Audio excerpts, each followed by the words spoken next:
Thank you both for a very entertaining session. As Rajeev's coming up and people are coming to the microphones or hopefully using the chat function, I'll just ask Jennifer a question. The MERIT study seems incredible, almost too good to be true. Like, this is fantastic. We have 100 million or so obese people in the US. We only do about 250,000 bariatric surgeries a year. Do we need to do a non-inferiority study versus LSG, or are we ready to just use this? And if so, how is it going to go from medical center to medical center and payer to payer? You've got something which is cheaper, ostensibly cheaper, and at least by estimated excess weight loss seems comparable both in meta-analysis and now in a randomized clinical trial, albeit to something that you knew it was going to beat, which is lifestyle modification. Where do you think it fits in, and where do we go next? Yeah, I think that's a great question. I think that's probably the most loaded question when we think about the role of endobariatrics in this. I think most of us think of it along a spectrum between medication use and surgery, and those that are either don't qualify for surgery or are wary of surgery. There are studies currently being underway that are looking at LSG versus ESG. But those are difficult to enroll patients in, right? It's really hard to sell a randomized trial like that. Most of these are propensity matched trials. I think there's definitely a role for endobariatrics. We see that ESG and POSE2 have percent total body weight losses of greater than 17 to 18%. Some studies going all the way to 22%. Given the bottleneck availability of bariatric surgeons, there's definitely a role here given the rates of obesity and how much it's climbing, not only locally within the United States, but worldwide. So any fellows out there, this is a growth area, so do it. Other questions from the audience? Rajeev, I'll give you one. So are there patients, just more of a clinical question than really one based necessarily on trial data, for EUS guided gallbladder drainage? Are there patients in whom either the comorbidity, be it advanced cirrhosis or the anatomy, make it a patient that you would say, I'm not going to drain this way. Maybe they should have a cholecystostomy tube or do something else when the surgeon says no?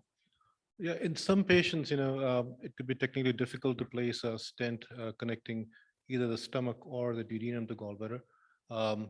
It could be contracted gallbladder size further away from lumen. And in some patients, massive ascites with free fluid between the gallbladder and the gastric duodenal wall, it can be challenging there. So these are the patients where, PT-GBD may be safer or more feasible as compared to EUS-GBD. But again, I think the trend over the last few years has been to move towards EUS-GBD. Two reasons. One, your drainage is much bigger. You're able to put a big 10 millimeter stent between the gallbladder and the stomach or duodenum. So it allows for better drainage, and it allows for your access to go into the gallbladder in a subsequent exam, take care of the stones, clear up the gallbladder, clear up the cystic duct if there is stones, and then remove the stent. Problem with PT-GBD is that if they don't go for surgery at some point, then drain becomes like a permanent feature to the body. It falls out, gets dislodged, cystic, it gets obstructed, and then they need re-intervention.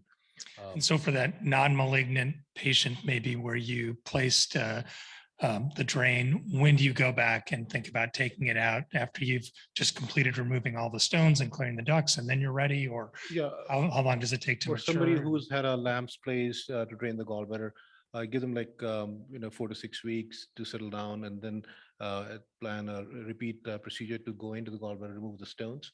And if the stones have been removed, I just leave a single pigtail stent, take the lamps out, and this single pigtail over time falls off. Or if I'm not able to clear up the gallstones, then I would leave double pigtail stents and take the lamps out. I don't want to leave lamps for a long time because risk of bleeding in these patients. Kelvin. Yes, this question for Dr. Attam. So I know there was a trend of trying to do, measuring the hepatic venous pressure gradient through EUS.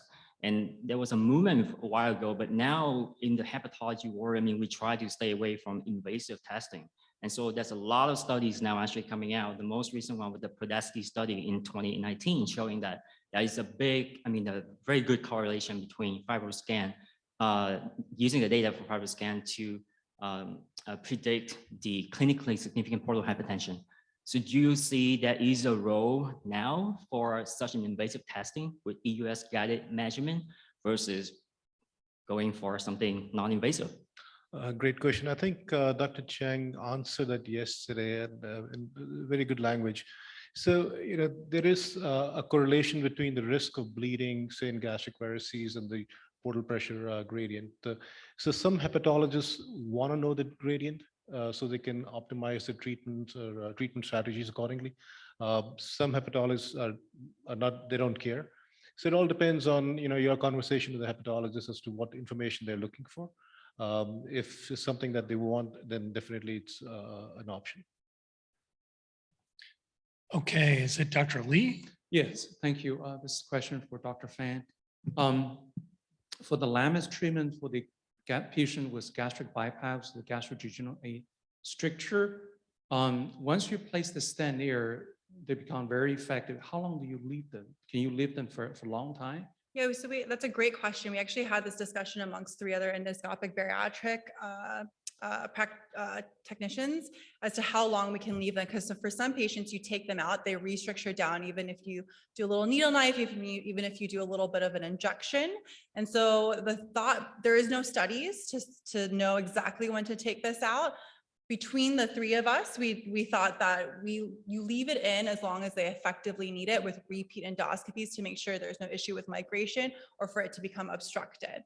With a continued concern discussion with the patients that when we remove it, there's a risk of restenosis. But once you've restenosed once or twice, that there's a consideration of just leaving that in. But there's no data to know how many times, how long to leave them in for, what the risk of migration is once the body starts to accommodate to that persistent stretch.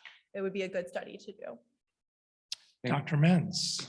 Dr. Phan, question for ESG versus LSG, and that is, what's the rate of gastric emptying with the ESGs? My bariatric surgeon in appropriate patients has done about 5 LSGs for severe gastroparesis with great results compared to their previous 2 or 3 years in hospitalizations prior to the procedure laparoscopically. So they've had good outcomes with LSG with gastroparesis? Yes. Baseline gastroparesis? Yes, severe gastroparesis. Usually they have about a 15 to 20 minute gastric emptying time with LSG. And the big question is whether the endoscopic approaches, for whatever reason, would lead to that same rapid emptying. I don't advocate it for everyone. These are just very severe gastric outlet. Without pyroplasty at all? Or? I think he's saying without Well, yeah. So there's only one big data set looking at gastric emptying with ESG, which shows a significant delay in gastric emptying, The opposite. correct. Not as comparable to LSG, but the opposite. We want delayed gastric emptying, although Right. there's new data to suggest that a short pyloromyotomy, antral myotomy might assist with that as well. Thank you. Thank you both very much. I think we're going to end the session here.